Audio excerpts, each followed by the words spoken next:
Alright everyone, I am back with a brand new video review Saturday, and it's been a long time since I created a video for the website. Just a lot going on, guys.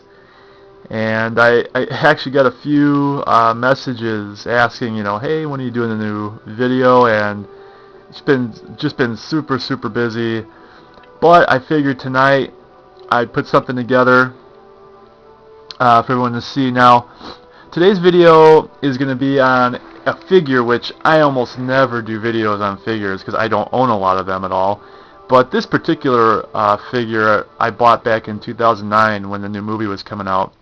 And when I heard that NECA was going to be making an 18-inch figure of Jason Voorhees from the new movie, I thought I had to pounce on it.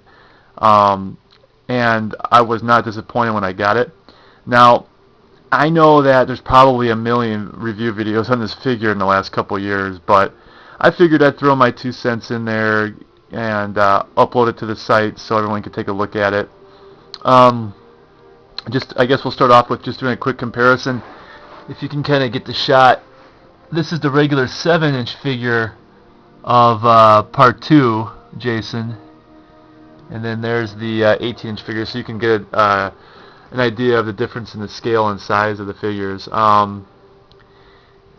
18-inch figure does come with 2 removable heads.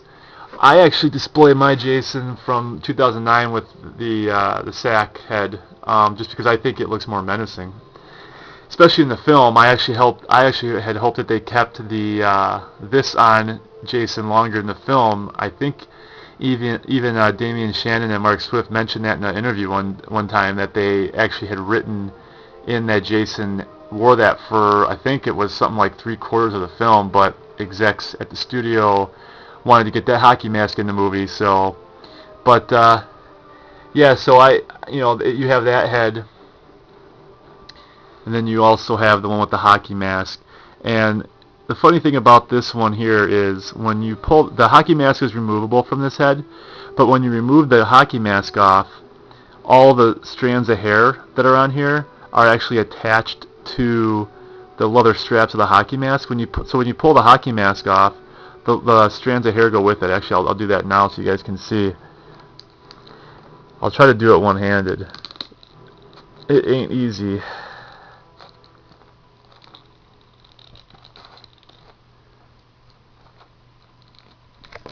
I'll just set this down here while I do it. There we go. Alright, so here you get to see Jason's ugly mug underneath the hockey mask. See what that looks like, and everyone's seen what he's looked like underneath the hockey mask by now. But you see they only have like the little strands of hair attached to the sculpt of the head there, and then on the hockey mask itself they have like these long hairs attached to the leather straps, which I don't understand why they did that at all. But at any rate, so you do have those features on the figure. And let's see, and then the machete here, which is huge even for this figure, is able to be taken off, and you can, oh, there goes the guy. And you can put it into the holder here. It actually fits right in there. I don't know if the lighting's really good here, but there you go. Right there's the leather holder that the machete goes into. So if I wanted to, I could take the machete out of his hand, slide it in there, and it fits in there just perfectly. But I'm not doing it because it's a pain. I will say this: it's a pain to get that machete into the guy's hand. So I tend not to do that. I guess. Oh, and then I guess what I'll go over is the arms are bendable.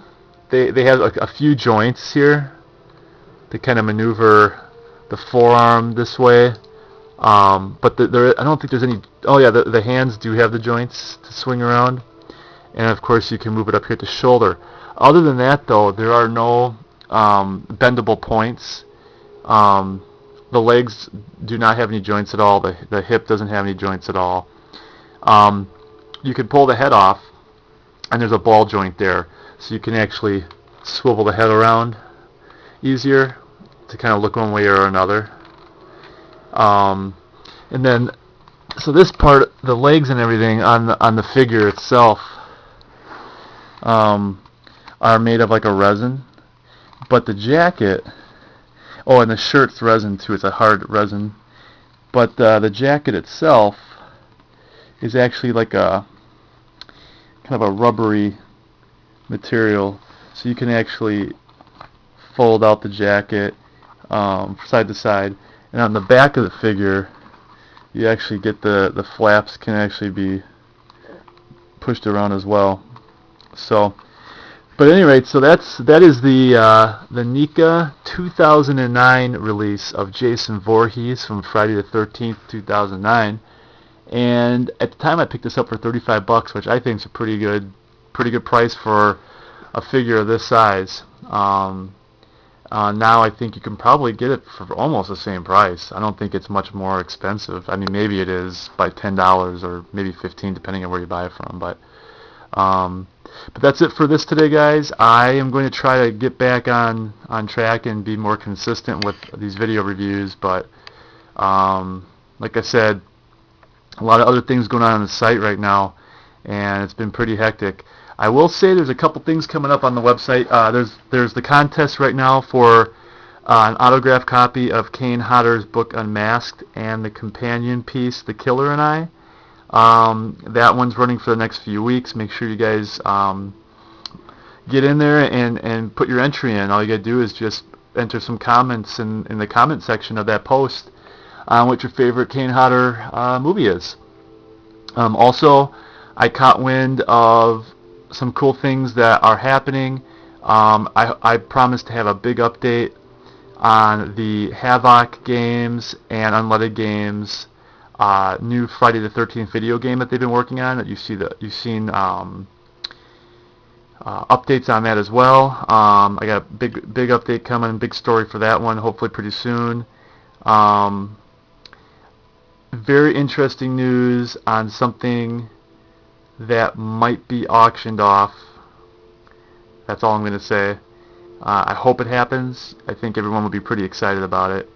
And there's a few other things happening, guys. So keep an eye out on the website and in the next couple months, and hopefully we get some good news. Other than that, that's it for tonight, guys. Take it easy and have a good weekend.